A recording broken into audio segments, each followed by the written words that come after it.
If you want access to bonus episodes, reading lists for every series of Empire, a chat community, discounts for all the books mentioned in the week's podcast, ad-free listening, and a weekly newsletter, sign up to Empire Club at www.empirepoduk.com. 4th of July appliance savings are happening now at the Home Depot, so upgrade with innovative appliance brands like GE Profile. Modernize your kitchen with a new GE Profile 4-door French door refrigerator with hands-free auto-fill dispenser. And with the GE Profile Ultra-Fast Combo Washer Dryer, you can tackle large loads in about 2 hours. Save up to $2,400 on select kitchen packages with 4th of July savings at the Home Depot. How doers get more done. Pricing valid June 19th through July 10th, U.S. only. See store online for details. Romans, I will give you the greatest games on earth! Show them you can fight or die trying. From the producers of 300. A 4-horse race is a suicide. Let the games begin! Starring Oscar winner Anthony Hopkins. Behold, this arena will be built for Rome. Rise or die. Those About to Die. A new Peacock original series streaming July 18th.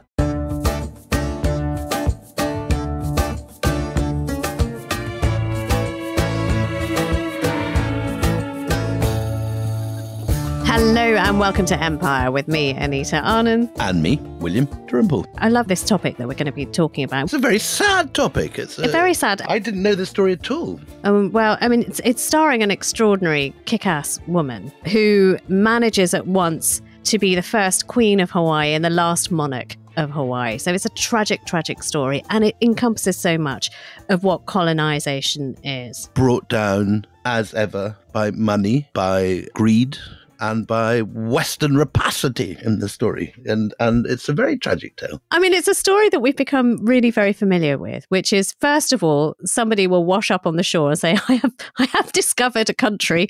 Forget the fact that people have been living here for a very long time, but I've discovered the country in the shape of Captain Cook. Then you have a wave of missionaries who, in the words of this Hawaiian monarch, who we're going to be talking about, came to do good. I love this quote from her, came to do good, but ended up doing well, which is such a bitingly arch comment of what befalls her. And then you have the moneyed people, the money men coming in, and then you lose a country. So, I mean, you'll understand this pathway. They bring in the army, and then all goes to hell in the handcart. Indeed, indeed. So, look, let's first of all, before we tell this story of Queen Lili'uokalani, who is the last monarch of Hawaii, the first queen of Hawaii, and an extraordinary woman in her own right.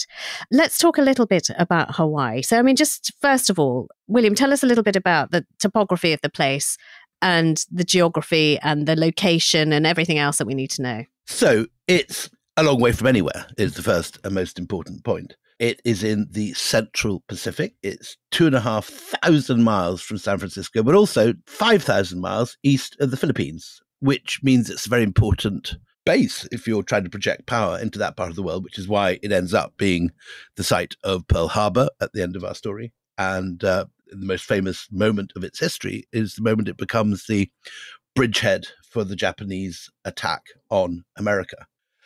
But its history is very ancient. It begins with the colonization of the Polynesians. And this is a bit of history which has been argued over since the Second World War.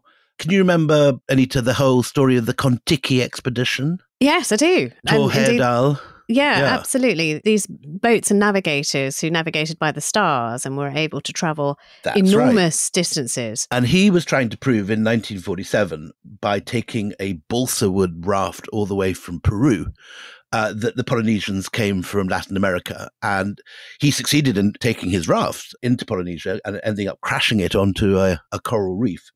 But scholarship has moved on since then, and it's now 100% certain that, in fact, the Polynesians didn't come from South America. They came from, well, originally Taiwan, that sort of coast, and were hopping from island to island about 3,000 to 1,500 BCE. So very early long-distance navigators using very sophisticated navigational and naval techniques to get these rafts from the east coast of Southeast Asia and to the middle of the Pacific, to islands such as Hawaii, Rapa Nui or Easter Island.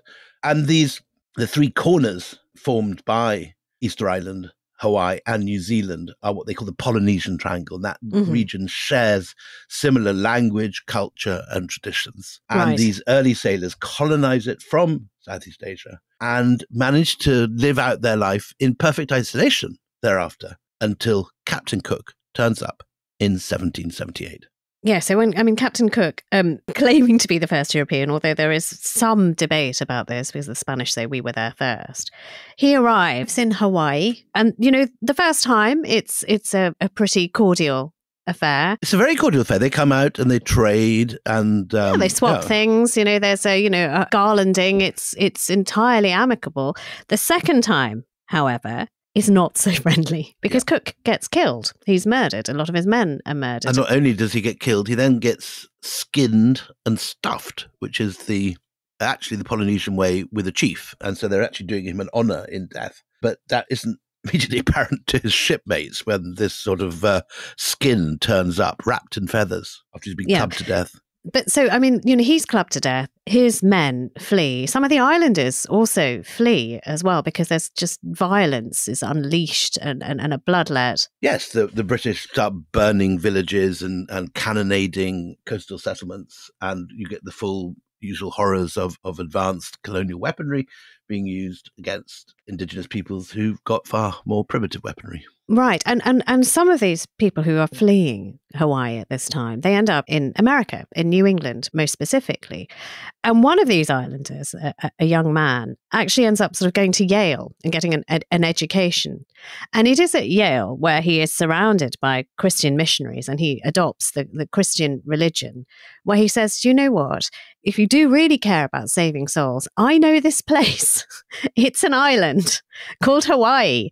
And you might want to come and have a look at this island because there are so many souls to save.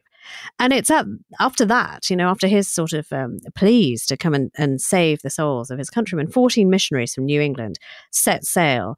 They go to what is, on a map, it wouldn't be marked Hawaii. It would be called the Sandwich Islands. So that's how Britain knew Hawaii, the Sandwich Islands. Which is what Captain Cook named them after his patron. The Earl of Sandwich, exactly that. So look, after that, you have sort of these 14 missionaries who come from New England to save souls. And as missionaries often do, they come with their missionary ways. So, they've come in full modesty. So, for men, that means covered arms up to the wrist and, sort of modest trousers and hats and all of the things that good pilgrims do have. And for the women, it's high-buttoned dresses, many petticoats, layers. And they come to this island where they find, women who dress for the climate. And, they are horrified. You might want to be a little bit more explicit about what you're saying there. Well, nudity, what they describe as nudity, wanton nudity, that, women are topless and they are not wearing modest clothing. And so almost as soon as they arrive, along with the word of God that they've come to preach, they also come to change the culture as well. So they sort of, it's a sort of a shaming of these ways that have been held by the people of Hawaii for centuries. They start describing as being of evil and badness. So this is the same sort of culture that Gauguin found in Tahiti and the same sort of dress codes as Tahiti. So anyone that knows those lovely Gauguin pictures can imagine what's going on in Hawaii. But Anita, tell us about what's happened politically at this time, because there's a king. Am I pronouncing him right? Kamehameha? King Kamehameha. It's King Kamehameha, who is... yes, so the Kamehameha line is going to be an enormously important family and bloodline for the monarchy. And he had met Captain Cook as a young man, aged 20, and he's now in his, 60s. When this story opens. See, you're doing the maths. That's slightly. People who don't know William, there's a slight drop in the temperature, a slight widening of the eyes, the whirring of tension, the cogs. tension about the shoulders. So, 10 plus then, minus 5. How old was he then, Anita? Anyway, yeah. You coming from a mathematical household. Yeah, no, I'd ask my husband, don't worry. I just don't even feign to do the mathematics. For those who don't know, Anita has a lovely husband called Simon Singh, who is one of the great mathematicians of our time. So she's not used to the whirring of cogs going quite so slowly. He would hate that so much. First of all, he would say, I'm a physicist. And second of all, he would say, I am nowhere near one of the great mathematicians of our time. But he's very mathsy. It is true. But King Kamehameha I, who is a military leader, he has a great following. He's the kind of man that men look up to.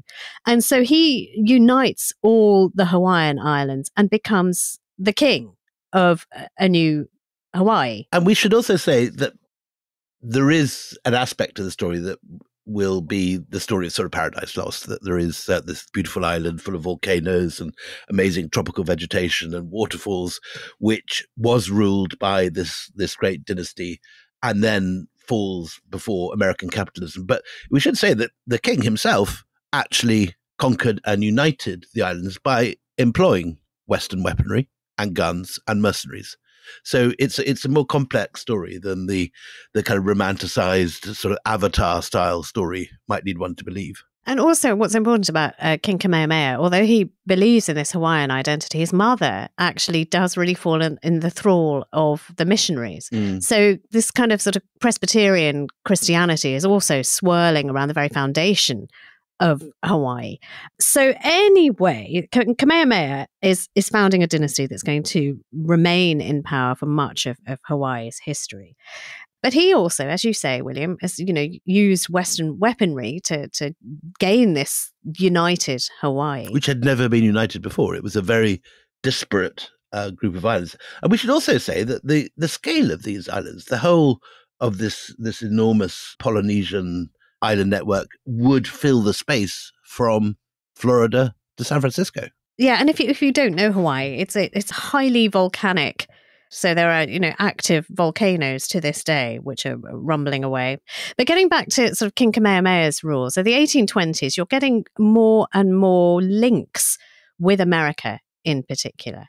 And you've got an America that's also starting to get on its feet and is starting to find its own identity and is having to build its own economy.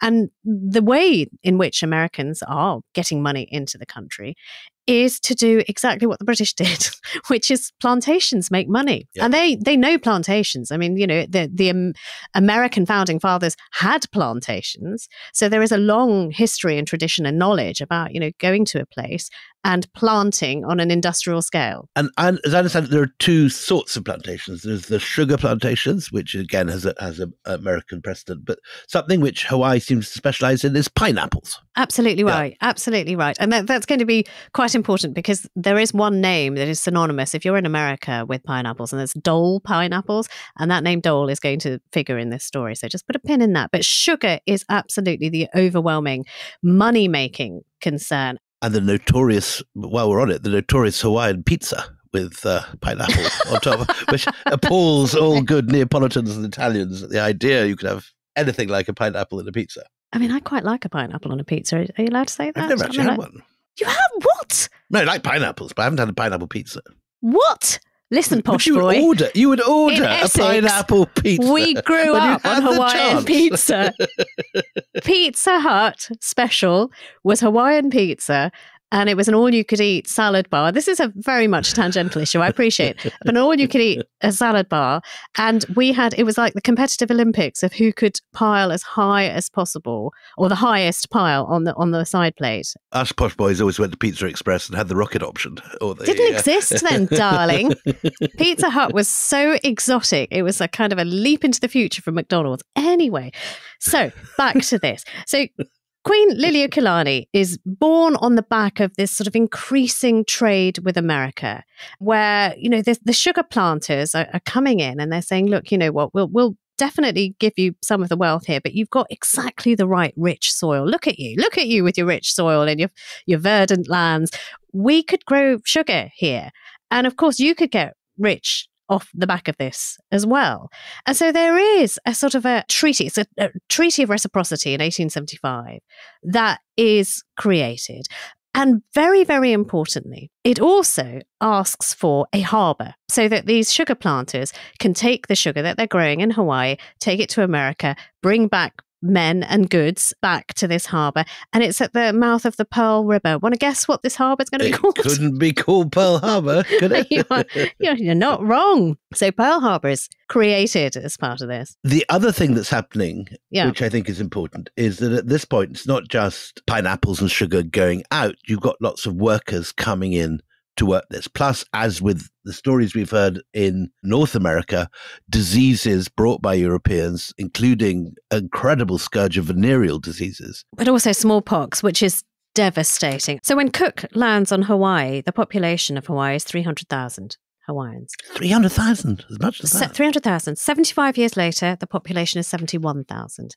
And that is, a population that has been ravaged by sicknesses that people have no natural defense against. And then to take the numbers forward, thanks to the influx of workers in these plantations coming from Japan, China, the Philippines, a lot of them from China, Korea, and Portugal, the proportion of the native Hawaiians that originally made up, obviously 100% initially, then 97% as late as 1853. By 1923, the native Hawaiians have dropped to only 16% of the population. Yeah. So you've had a complete repeopling of these islands in that time. Right. So against this backdrop and this treaty of reciprocity that we were talking about, that America and Hawaii sign, which is actually will become, although nobody knows it at the time, the first step towards annexation. Nobody saw it at the time. They thought it's a get rich quick, we'll all make money, everyone will be happy, happy, happy, joy, joy. Lili'uokalani. So she's born actually in a traditional grass house on September the 2nd, 1838. And her parents they're not royalty. They're not of the royal family, but they are nobles. So, I suppose you'd put them down to, if we had the equivalent here, lords and ladies, let's say that way. They're not blood relatives of the crown. They wouldn't have eaten in the Pizza Huts in Essex. They wouldn't have had Hawaiian pizza. They would have been kind of like the Dalrymples, actually, sort of chumming around with very rich and important people.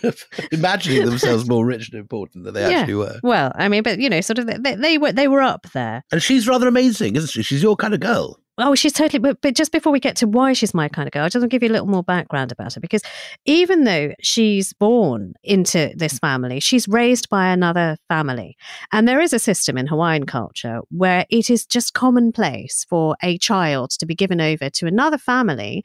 It's an adoption so you have your birth parents, but you also have your adopted parents too. And your adopted parents will come from a higher social strata than your own, which is exactly what happens to Lili'uokalani. And this system it sort of embodies this idea that existed so prevalently in Hawaii and in other island cultures that it takes a village to raise a child. That, a child belongs to everybody. It is an interconnectivity. But when, sort of the Westerners arrive, the Americans and the British arrive, they don't really give it the kind of importance or the respect that it has on the islands, and they just call it fostering. In their minds, she's fostered by another more noble family. Anyway, as a child, she's quite a one. And there is this story about her being, really adventurous. And one day when she's about age 4 or 5, she's climbing up a vine. She's trying to get onto a balcony. She's basically running wild because, she's a child of nature, very happy-go-lucky. And she falls from this vine and she breaks her leg very, very badly. And the leg never sets properly. And she will have this sort of pronounced limp for the rest of her life. So that's just sort of one of the things that happen in childhood. But so many of the things that happen in her childhood really do mark who she then becomes. But she also gets a pretty good education, doesn't she? She knows French, German and Latin. She's a lover of music and she composes her own songs, which I love. So the only reason she's able to do that is because of this fall from the balcony and this horrible accident. She gets sent to a very special school. It's called the Royal School. And it is meant to be a school for the royal family of Hawaii. And although she's not sort of directly a member of the royal family, it is decided that she can go as well. And these are schools that are run by the missionaries. So at first, the Royal Missionary School is only for members of the royal family. So you've got people there, about 16 royals, I believe, between the ages of 4 and 20 get sent to this school. So 16 children, you get to know everybody who matters on this island. And she's sent to this. And that's where she does learn Greek, Latin, music, history. But most importantly, for the people running the school, who are the missionaries, how to behave like a lady. So there'll be deportment classes, how to take tea. They've got some of the best furniture from the continent, and they've created like a salon in the school so that people know how to sit, how to stand up, how to dress. And the whole purpose of this is to create a royal strata that knows how to interact with white people, because the islanders are deemed to be primitive still by the missionaries. So they need to have a class. This is very much the British method too, isn't it? In India, you get all these schools set up like Mayo, which is designed specifically for the ruling class. And you get in Mayo, each of the Maharajas who originally starts off there, I think in the 1870s, has his own palace and his own household and comes on his own elephant. Mm. Well, I mean, the name of this room where they're all told how to sit down, stand up, which order you walk in and everything else, is called the Boston Room. And something else interesting is happening at this time as well. It's this sort of slow erosion of your culture is not good enough, so here's a better culture for you to study and to understand. Hawaii always had an oral tradition. So all of the stories are handed down from mother to child, grandmother to child. You know, it goes that way. But around about this time where Lili'uokalani is going to this very Western school, the oral tradition is being sort of subverted a little bit. You remember I told you about that islander who ends up in Yale and tells the missionaries to come back with him? Well, he's come back now. And he realizes that actually, you know, what we need to do is we need to create kind of a written tradition here, because people, if they're going to learn the Bible, they need to learn to read. So he starts translating Hawaiian language into a written language, a sort of a phonetic written language. And therefore, you know, the Bible is translated. And slowly but surely, you have this sort of influx of a new culture that is handed over in a language that is familiar and starts to subsume the old stories and the old ways. Anyway, I just think that's a really interesting thing. Explain to me, Anita, one thing. You said that Lili'uokalani's family were not from the very top ranks. So how come that she's in line to accede to the throne? It's a list of unfortunate accidents that happened a series of unfortunate events. Unfortunate incidents to various King Kamehamehas of Hawaii. So you have them dying, and some dying really young, and some dying without any issue at all, no children at all, until you get to the point where there really is nobody else to go to. And so they look to the noble families, they look to the pure bloods, the pure Hawaiians in the noble families, and they alight on Lili'uokalani's brother, David Kalakaua. And he is going to be the next king of Hawaii. And of course, making him the next king of Hawaii immediately transforms Lili'uokalani into a princess. And all the time that, you know, these men are dying quite young, some of them not leaving any heirs at all, the American planters are buying up land. They're buying up great swathes of land because basically the Kamehamehas have allowed them to do this because they get an income. They're able to build palaces. They're able to build buildings. They're able to have, you know, armories and things like that. It is a deal that seems to benefit both, but it really doesn't if you're just selling great swathes of land that once belonged to the people and all the people. So you've got, you know, sort of this chafing that's going on among the native Hawaiian population. America is not the benign country that the Hawaiians have been led to believe it is. It's not just a source of money and riches for the Hawaiians. The sky is darkening. So this is a good moment, I think, to take a break before we tell about the terrible disruptions which will follow.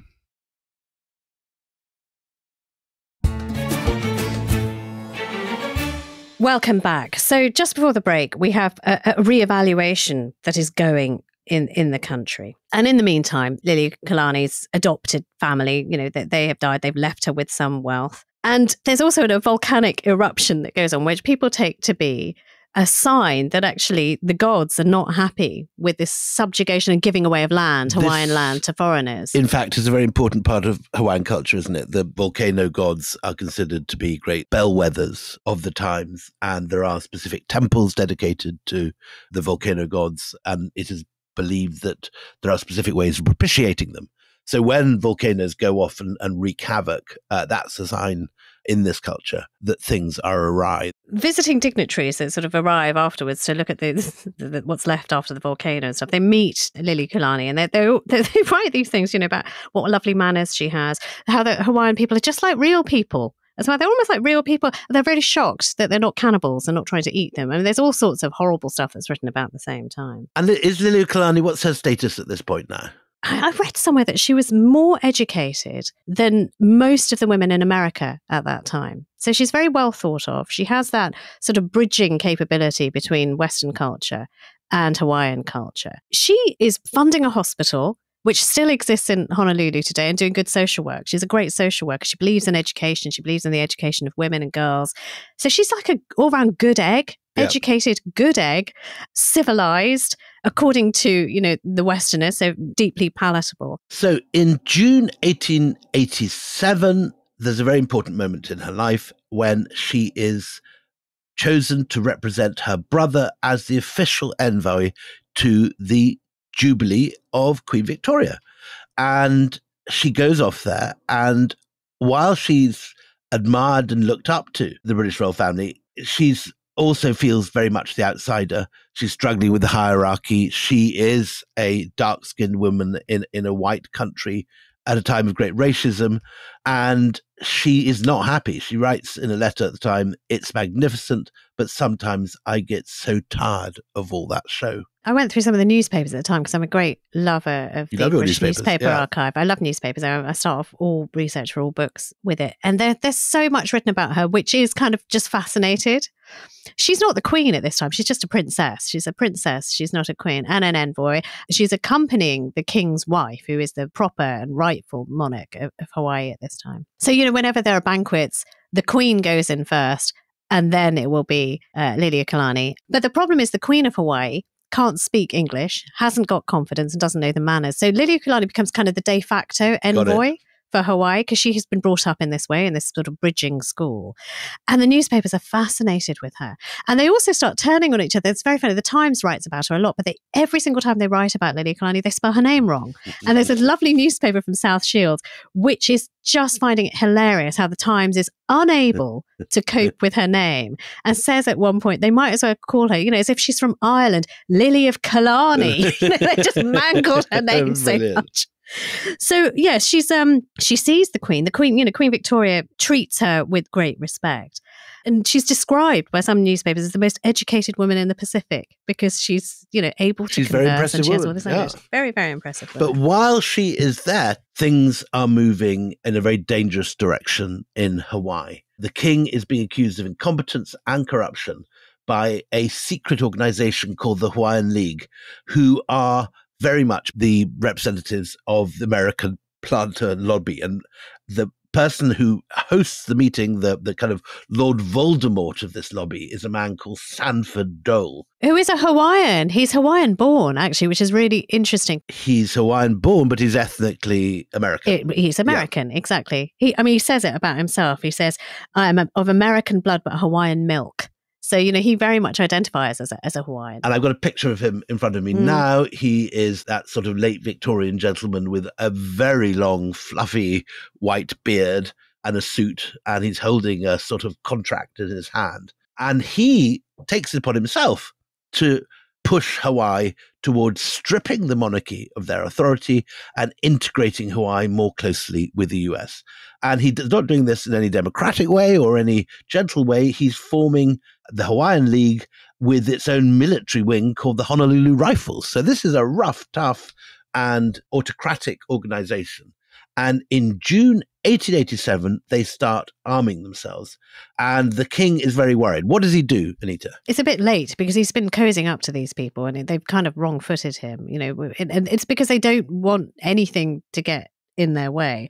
So he starts fortifying palaces, government buildings, and the Hawaiian League put it about. And can I just say, the Hawaiian League, one thing about the Hawaiian League, they're the kind of people who ride around on horses. They're all white. They're all white, first of all. And they have this belief, or they spread the belief, that white people will be massacred unless the monarchy is removed, and unless there's some kind of constitutional protection, and you get rid of an indigenous king and you have some more representation from the people. we will be killed, is what they say. Is there any basis for that? Have there been pogroms? None at all. Nothing. None at all. It is kind of it's a means to get more power. By the way, Sanford Dole is the same. If you live in America, you will know Dole pineapples are the biggest pineapple company to this day. Dole, and this is the same family.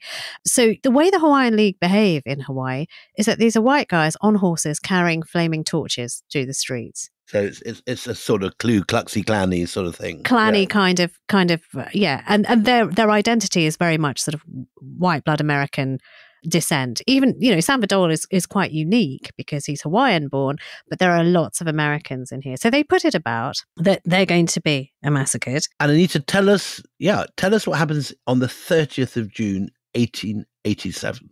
This is when things really escalate. The Hawaiian League now are unleashed. And they have taken to the streets. And they've got, they're numbering in their thousands. We're not talking about just a handful of people. They've got no authority. They're just a militia. Bunch of militia sponsored by land-owning plantation owners. And they order, alcohol shops, grog shops to shut. They put 150 armed men in uniform outside their armory. They've got an armory and they've got their own sort of formal... They're militias, it's Americans know militias. So, these guys know how to have your own privateers to look after your interests. And at 2:00 in the afternoon on the 30th of June, 1887, Sanford Dole opens a meeting that will now formally call for a new constitution. But it's outrageous. I mean, there's no basis for this. There's no election. There's no any kind of even a stab at democratic authorization for this. It's just a bunch of guys with guns asking to topple the local government and to form their own. Yeah, and also, these are people who he's counted as friends before. He's been naively thinking, these are my mates, the sugar barons. I can get close to them. I can give Sanford Dole lots of opportunities. He's not going to turn on me. And it's exactly the man who does turn on him. So what happens is they make him sign a constitution. Well, it's make him sign a document that will say he's just a constitutional monarch. He will have no power. There will be, like in America, Congress, they will decide things. There'll be courts that will not answer to him. He can't overrule anything. The monarchy of Hawaii is dead, and they call it the bayonet constitution because it is at the point of the bayonet. And this is the point at which our hero, Lili'uokalani, returns on the 26th of July. What does she find? Well, she comes home to a shit show. She left a Hawaiian royal family that was in charge, and now they have no power, nothing. She's furious with the king. David Kalakaua, who has signed this, King David, has signed over, the country, the people and everything else to these sort of voracious and rapacious... plantation interests, yeah. Yeah, capital interests. And she's worried. While she's been away, I should say, that the king asked her to pen a national anthem for Hawaii. So this greatest of ironies, the ink is hardly dry on the national anthem for Hawaii, which she has written. And suddenly there is no sort of almost no nationhood of Hawaii that exists in a way that she recognizes. So at this very inauspicious moment, in January 1891, Lili'uokalani's brother dies and she ascends the throne. What does she do? Well, she immediately starts drafting a new constitution. But has she got any authority to impose it? Well, they had no authority to force the king to sign the other one. So she thinks, right, okay, well, if anyone can write a constitution, and it suddenly comes, I'll bloody write a constitution. So she writes her constitution. By the way, the Sanford Dole constitution, the bayonet constitution, meant that only people owning a certain amount of property could vote. It absolutely stipulated that anyone of Chinese descent could not vote. And there are so many Chinese origin people who've been brought over by these plantation people who live on Hawaii, who consider themselves to be Hawaiians, and they're overnight robbed of their right to vote or to have any say. And she writes a constitution saying, you don't have to own property. Everyone gets a vote, including the Chinese. And this is just completely ridiculous. Does she have armed forces at her disposal? I mean, other people she can call on to take on this militia? She has a lot of people who are loyal to her because of all this philanthropic work that she's done while her somewhat useless and uninterested brother has been in charge. Her brother at one point takes off for a round the world jolly to go sort of sail around the world, leaves her in charge as regent. Yeah. And it's at that time that smallpox is devastating the islands again. And it's Lili'uokalani who as regent, decides to create smallpox hospitals, quarantine, and stop any immigration into the country because she knows it's coming in on the ships of the planters. And that's one of the reasons that the planters have for saying, you know what, we don't need a monarchy anymore. No one has the right to tell us not to bring our ships in and to bring our workers in. Anita, how do the Americans and the planters react to her new constitution? They are not happy. They're not happy at all. And Sanford Dole sort of speaks for most of them. She just issues a royal decree. And her ministers, though, are not having any of it. She wants to dismiss them all and appoint her own cabinet and her own advisors. And they say, well, no, we're not going anywhere. You have no authority according to the Bayonet Constitution. Nobody has to listen to what you say. Dole says she is showing a greed of power and a disposition to interfere in politics. What he means, it's a disposition to interfere in commerce, and the sugar interests. So they start then saying that she's a real problem. And that, again, this rumor goes around that under her, she's planning to massacre all the white people on the island. And that's what she's going to do. It's just a rumor. Absolute bollocks. She's extended the franchise to everybody in Hawaii, including the Chinese. That's what she's done. So this is the crucial moment we're now coming to, the 16th of January, 1893. How do the Americans react to that, and how do they enforce their will? So they start believing this representation. There's an envoy, an American envoy, who is actually working with the sugar planters at the moment. He's not meant to be, but he is. So he sends all these sort of missives back to the homeland, to the motherland, saying, you know what, there is going to be, unless you do something, there is going to be a terrible massacre that takes place here. His name's John Stevens, the US envoy. And between him and the sugar barons, they've actually got a plan of full annexation is what they're after, but you can't do that overnight. So he sends these sort of panicky messages to America, and they dispatch a ship, USS Boston, which is going to come to Honolulu. 164 US Marines are going to disembark. They are heavily armed. With Gatling guns. Absolutely right. Serious weaponry now is being brought ashore. And they basically surround the palace. And there is no way that anybody is going to be able to argue with them. There's gunfire, there's shooting in the streets. The Hawaiian Constitutional Building, which is being guarded by troops that are loyal to Lili'uokalani, they are sort of pulled out of action because they're going to deal with these gunfire incidents that are elsewhere. And it basically just allows Sanford Dole to walk in without any opposition at all. And he makes her then sign and say, you know what, you will surrender or you will die. It's just naked power. And after this, Dole is nominated as the leader, and he declares a provisional government. And they're now moving forward to wanting formal annexation. Yeah.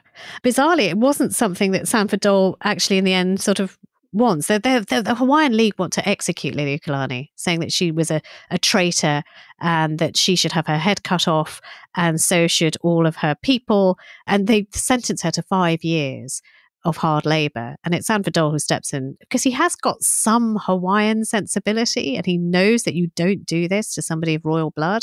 And so he commutes it. But she's just basically confined to 2 rooms in her palace for the rest of her days, where she stitches this quilt, which at the heart of it says, I am a prisoner. And it tells the whole story of her captivity and how she's just in prison. She's not allowed to have any word of the outside world, so she can't talk to anybody in her own kingdom. But they get news to her by bringing her flowers, which are wrapped in newspapers. Nobody checks, so she's able to know what's going on, which sort of makes the pain even worse. There's a brief moment of hope when President Cleveland orders the reversal of the annexation. Tell us about that. Well, because she makes representations somehow to Grover Cleveland saying, you know what, this is just what are you doing?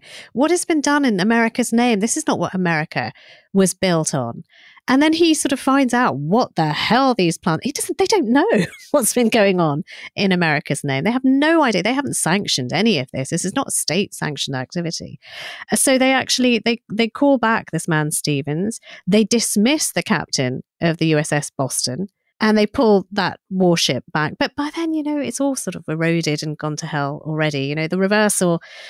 You've already let the wolves in the door. Lili'uokalani's let out of prison at this point, or she's confined to her rooms in the palace. So Sanford Dole doesn't ever let her rot in a prison because even that's too much for him. So somehow, despite the presidential order, Dole remains basically in charge. This planter with his own commercial interests, who's locked up the legitimate monarch, remains somehow in power. Yeah, and Cleveland's never really comfortable with this, but there will be a president who is entirely comfortable with this, who's about to boot him out of office, and that's President McKinley. And President McKinley is a man born in 1843, fought for the Union in the Civil War. He's a lawyer. He becomes the governor of Ohio. A compassionate man in many ways, but the most colonial president ever, because he's now presented with this situation where his predecessor pulled back the Americans and said, butt out. This is not your country. This is not being done under our flag. This is not being done in our name. But they've got basically all the land and all the control. And he says, well, why don't we just take it?